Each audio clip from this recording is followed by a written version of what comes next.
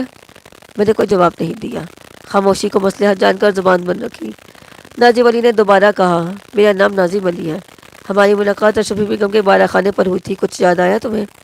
ہاں، میں نے مختصراً جواب دیا، شکر ہے کچھ سو یاد آیا۔ اس روز مسلسل جاگتے رہنے کی وجہ سے میں غالباً بے ہوش ہو گیا تھا۔ ناظم علی نے نفرت سے کہا، تمہاری قسمت نے یاوری کی مگر آج تم میرے سامنے ہو۔ آج تم سے بہت سی باتیں کرنی ہیں۔ مجھے کس جرم کی پاداش میں گرفتار کیا گیا؟ میں نے ہمت کر کے دریافت کیا تو ناظم علی کی پیشانی شکن آلود ہو گئی۔ کسی ایک جرم کی پاداش میں؟ ناظم علی مسکراتا ہوا میرے قریب آیا، گھبراؤ نہیں خان صاحب، ہم تمہیں یہاں عزت سے لائے ہیں، تمہارا احترام کرنا میرے فرائض میں داخل ہے۔ لیکن کیا بات ہے، آج تمہارے لہجے میں وہ گھن گھر نہیں ہے جو اشرفی بیگم کے گوالا خانے پر محسوس ہوئی تھی؟ خدا نہ خواستہ کہیں دشمنوں کی طبیعت تو ناساز نہیں؟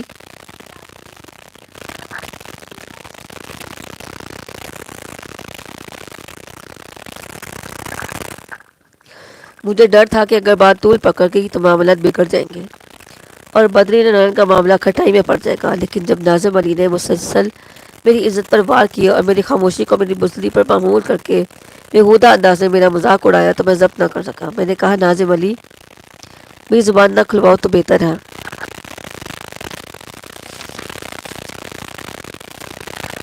گویا تمہارے منہ میں زبان موجود ہے، ناظم علی مسکرا کر کہا، پھر یکلختی اتنی زور کا تھپڑ مارا کہ میں چکرا گیا۔ کمینے، وہ گررایا، پہلے تو نے تزئین کو اغوا کرایا، پھر اشرفی بیگم کے بالا خانے کی دوسری لڑکی غزالہ کو بھی غائب کروا دیا۔ یہ غلط ہے، میں نے احتجاج کیا۔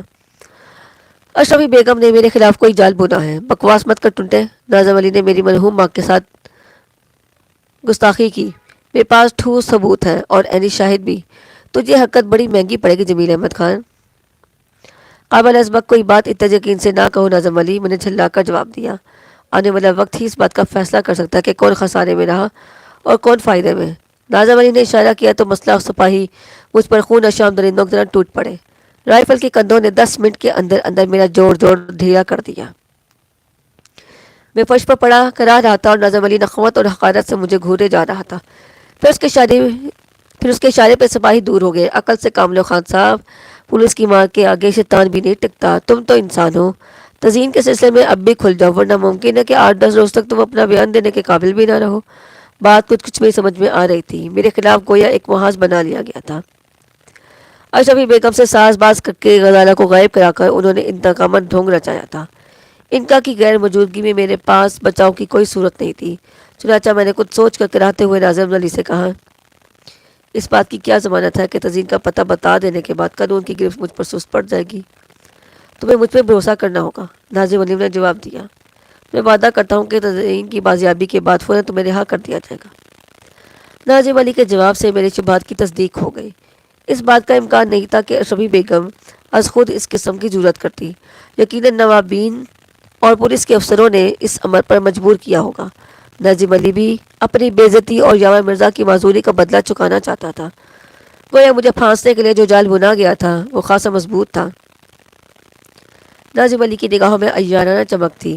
ظاہر ہے کہ اگر میں تزئین کا کوئی فرضی پتہ بتا بھی دیتا تو اپنا مطلب پورا ہو جانے کے بعد وہ کبھی اپنا وعدہ وفا نہ کرتا۔ ناظم علی نے میری خاموشی سے اکتا کر کہا، تم نے میرے سوال کا جواب نہیں دیا۔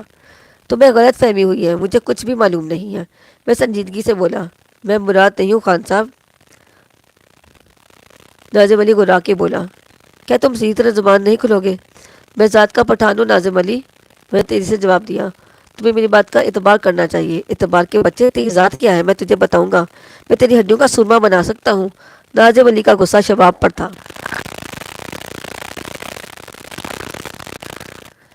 میرے پاس مفر کا کوئی راستہ نہیں تھا، بے بسی کا احساس شدت سے غالباً تھا۔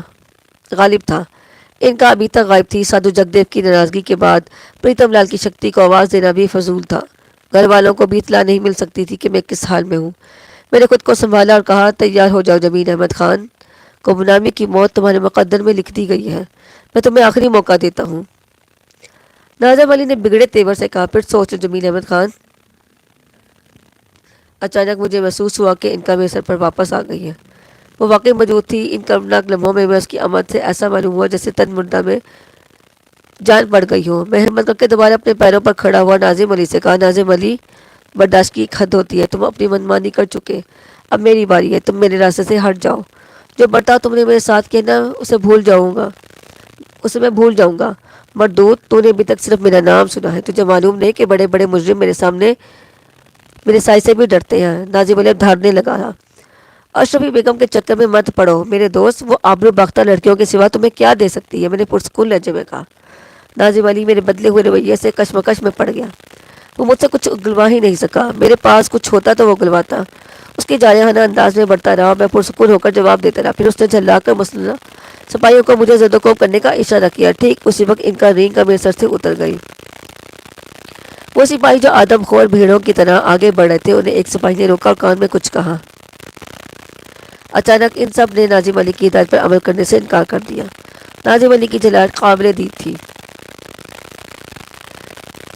ان سب نے ان سب کو دوبارہ حکم دیا کہ اس ٹوٹے کو مارو، یہ پھر نہ اٹھ سکے، مگر آگے بڑھنے والے سپاہی نے انکار کر دیا کہ وہ کوئی خلاف قانون قدم نہیں اٹھائے گا۔ ناظم علی کا چہرہ سرخ ہو گیا۔ اسے سپاہیوں سے ایسے جواب کی توقع نہیں تھی۔ میں ابھی جگہ خاموش کھڑا اس کی بوکھلاہٹ پر مسکرا رہا تھا۔ مجھے امید تھی کہ کچھ دیر بعد چاروں سپاہی آپس میں دستوں گریباں خود ہی ہو جائیں گے، لیکن ایسا نہیں ہوا۔ ناظم علی کے چہرے کا تناؤ بتدریج کم ہو گیا۔ اس نے خلاف توقع سپاہیوں کا مشورہ قبول کر لیا اور اپنے ماتحت سب انسپکٹر کو بلا کر حکم جاری کیا کہ مجھے حوالات میں بند کر دیا جائے اور اتنی کڑی نگرانی رکھی جائے کہ پرندہ بھی نہ پڑ مار سکے۔ پھر مجھے حوالات میں بند کر دیا گیا۔ مجھے معلوم تھا کہ اب رہائی ملنے میں بس کچھ دیر باقی ہے۔ میری غمگسار میری محبوب ان کا میرے ساتھ تھی۔ کچھ دیر بعد جب ناظم علی آ کر مجھے حوالات سے نکالنے کے لیے آنے لگا تو تھانے والے انگشتے بدندہ رہ جائیں گے۔ حوالات کے اندر پہنچ کر میں نے ان کا کو یاد کیا۔ دوسری لمحے وہ میرے سر پر آ گئی۔ اس وقت وہ بے حد سنجیدہ اور کھوئی کھوئی نظر آ رہی تھی۔ میں نے اس کے چہرے پر پھیلے ہوئے تاثرات کو نظر انداز کرتے ہوئے اس سے پوچھا کہ میں تم سے سخت ناراض ہوں ان کا، مگر تم بر وقت واپس آ گئی، اس لیے میں تمہیں معاف کرتا ہوں۔ جاؤ تم ناظم علی کے سر پر جاؤ اور اسے حکم دو کہ مجھے باعزت طور پر نہ صرف رہا کرے بلکہ اسٹیشن تک لے جانے کا بندوبست بھی کرے۔ ان کا سعادت مندی سے چلے گئی۔ میں پرخیل انداز میں حوالات کے اندر ٹہلنے لگا اور پہلی گاڑی سے کلکتہ پہنچنے کا پروگرام بنانے لگا۔ میرے ارادوں میں ناظم علی کی رخنہ اندازی اور جگدیو کی مداخلت کے باوجود کوئی لچک پیدا نہ ہو سکی۔ ان کا تھوڑی دیر میں واپس آ گئی۔ اس بار کے چہرے سے الجھن مترشح تھی، آنکھوں میں ویرانی تھی۔ ایسا معلوم ہوتا تھا کہ جیسے وہ کسی ذہنی خلفشار سے دوچار ہے۔ میں ایک لمحے تک اس کے چہرے کا جائزہ لیتا رہا۔ وہ مجھ سے نظریں نہیں ملا رہی تھی۔ مجھے اس کے رویے پہ حیرت ہوئی۔ کیا بات ہے ان کا؟ میں نے دریافت کیا۔ جمیل، ان کا نے بے-چین ہو کر کہا۔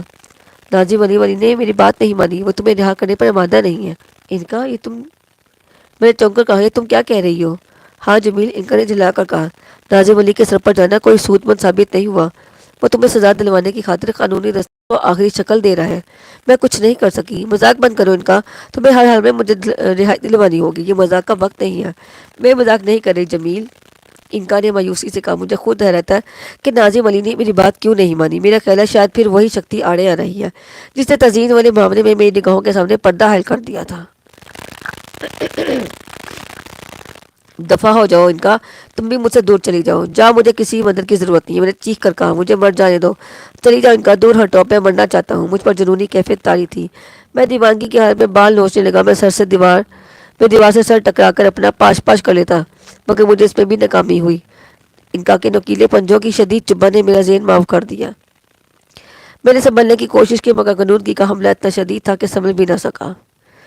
میری بدبختی کا وہ زمانہ اس قدر انگیز تھا کہ ذکر کرتے ہوئے خوف آتا ہے۔ ان دنوں کا ایک ایک حادثہ میرے دل پر نقش ہے۔ حوالات میں مجھے خلاف قانون 10 روز تک رکھا گیا۔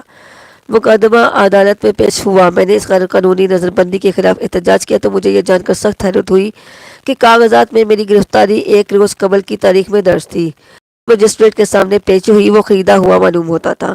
اشرفی بیگم عدالت میں منہ چھپائے گواہ پر گواہ پیش کر رہی تھی۔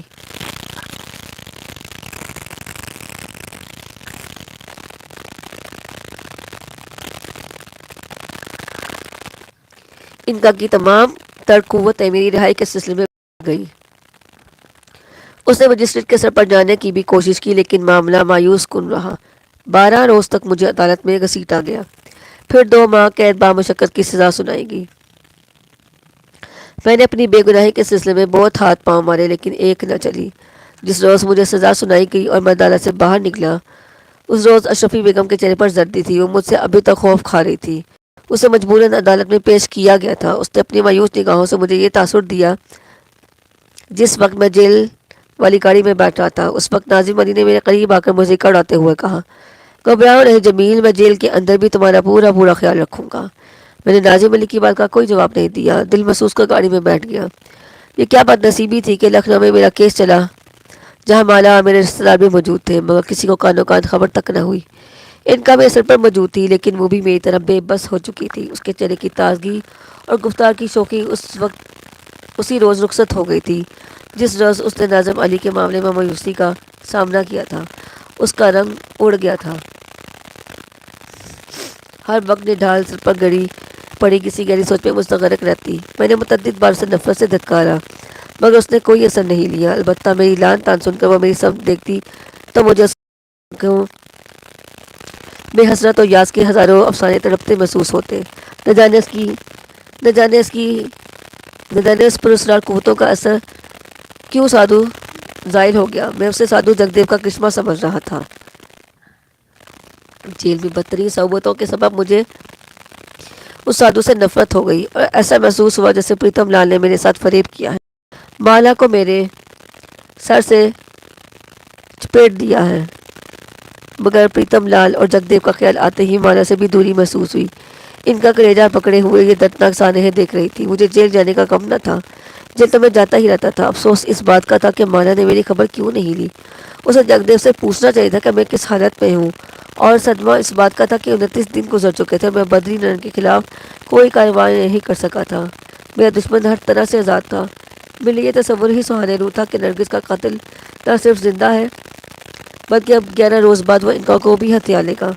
جیل میں اٹھتے بیٹھتے ٹھوکروں، لاتوں اور جوتوں سے میری پذیرائی کی جاتی، 2 وقت کے بجائے 1 وقت خوراک دی جاتی، اور وہ بھی اتنی ناکافی کہ پیٹ بمشکل بھر سکے، لیکن میں ہر مشکل جھیل گیا۔ یہ توہین آمیز برتاؤ، یہ وحشیانہ سلوک سب برداشت کر گیا۔ میں نے جیل سے فرار ہونے کی کوشش کی، ناکام ہو کر سزائیں جھیلنی پڑی۔ سخت گیر جیلر انسان نہیں تھا، درندہ تھا۔ جو وقت گزرتا گیا جاتا میری بے چینی بڑھتی جاتی۔ ان کا مردوں سے بدتر حالت کو پہنچ چکی تھی، اور اس رات جب بدری نرن کا جام مکمل ہونے میں 1 روز باقی رہ گیا تھا، میں جیل کی کوٹھی کے ننگے فرش پر لیٹا آنے والے بھیانک لمحوں کا خیال کر کے خوفزدہ تھا کہ انکا نے نقاہت بھری آواز میں اپنی گزشتہ تمام غلطیوں کی معافی مانگی اور اس بات کا ظہور اظہار افسوس کیا کہ اس کی وجہ سے مجھ پہ آفتیں نازل ہوئیں۔ میں نے اسے دل چکن باتیں کرنے سے منع کر دیا۔ ہم دونوں کی آنکھوں میں آنسو تھے، وہ دل توڑنے والی باتیں کر رہی تھی۔ اس مرتبہ مجھے جگدیو کی شرارت معلوم ہوئی، وہی ان تمام حالات کا ذمہ دار ہے۔ انکا نے ڈوبتے ہوئے دل سے کہا، کیا تمہاری پراسرار قوتوں کو بھی جگدیو سے نقصان پہنچا ہے؟ میں نے چونکتے ہوئے پوچھا۔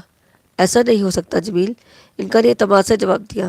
جگدیو مہان شکتی کا مالک ضرور ہے لیکن اتنا بھی نہیں کہ وہ میرے راستے میں حائل ہو سکے۔ پھر وہ کون سی طاقت ہے جو تمہارے آڑے آ رہی ہے؟ میں نے اداسی سے پوچھا۔ وہ کوئی غیر معمولی طاقت ہو سکتی ہے جسے دیوی کی حمایت حاصل ہے۔ انکا کی آواز میں بے بسی تھی۔ میں نے پراسرار قوت کے بارے میں جاننے کی بہت کوشش کی لیکن کچھ نہ جان سکی۔ یہ تمام پنڈت پجاری میرے سامنے کوئی اہمیت نہیں رکھتے، لیکن جب انہیں کسی معاملے میں دیوی کی حمایت حاصل ہوتی ہے تو میں ان کا کچھ نہیں بگاڑ سکتی۔ میری شکتی صرف تمہارے معاملے میں بے اثر ثابت ہو رہی ہے۔ ویسے میری شکتی کون چھین سکتا ہے؟ یہیں پہ ختم ہوتی ہے انکا کی پہلی کہانی کا پارٹ۔ انشاءاللہ بہت جلد اس کے دوسرے حصے کے ساتھ حاضر ہوں گے۔ تب تک آپ جانیے کہ آپ کوشش کیجئے سوچنے کی کہ جمیل احمد خان کے ساتھ اب کیا ہوا. انکا سے واپس چھن جائے گی تو اس کے ساتھ کیا معاملے ہوں گے؟ کیا جگدیو بھی اس کو چھوڑ دے گا اور اس کی مالا بھی چھوڑ دے گی اس کو؟ اس کے لیے ہم اگلی حصے کو پڑھنا شروع کریں گے انشاءاللہ بہت جلد. اللہ حافظ.